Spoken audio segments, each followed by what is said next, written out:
Hello मैत्रिणींनो, आणि आम्ही सर्व चाललेलो आहे नवस फेडायला माझ्या सासरी. आणि हा आहे भावाचा मुलगा, खूप सुंदर आहे आणि गाणं लागलं ना त्याला एवढं डान्स करावा असा इच्छा होती वाटते त्याला.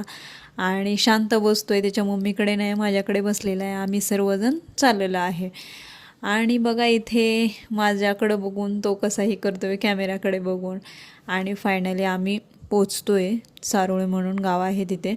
आणि नारळ वगैरे घेतलेले आहे आणि हा दोघांचा नवस आहे. आणि ह्या दोघांसाठी मी बोललेले होते की ह्या दोघांचं लग्न होऊ देत, मी तुझ्या जेवढ्या पायऱ्या आहेत तेवढ्या नारळ फोडेल त्याच्या हस्ते.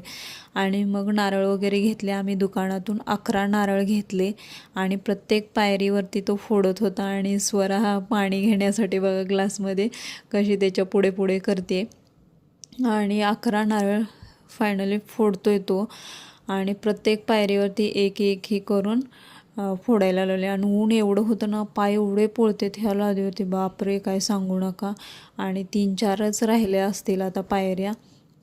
आणि प्रत्येक पायरीवरती फोडून आपलं ठेवते. आणि हा देव म्हणजे सिद्धेश्वर आहे आणि नवसाला पण पावतो हा.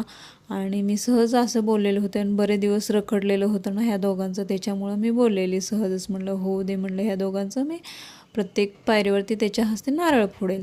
आणि शेवटचीच पायरी राहिलेली होती आणि भावाचा मुलगा मध्ये मध्ये करत होता, पोरी पण बघा पाणी प्यायला. आणि नारळामध्ये पाणी पण जास्त होतं बरं का, एका ह्याच्यात ग्लास भरत होता. आणि बघा हा देव, आणि लॉक होतं त्याच्यामुळं आम्ही बाहेर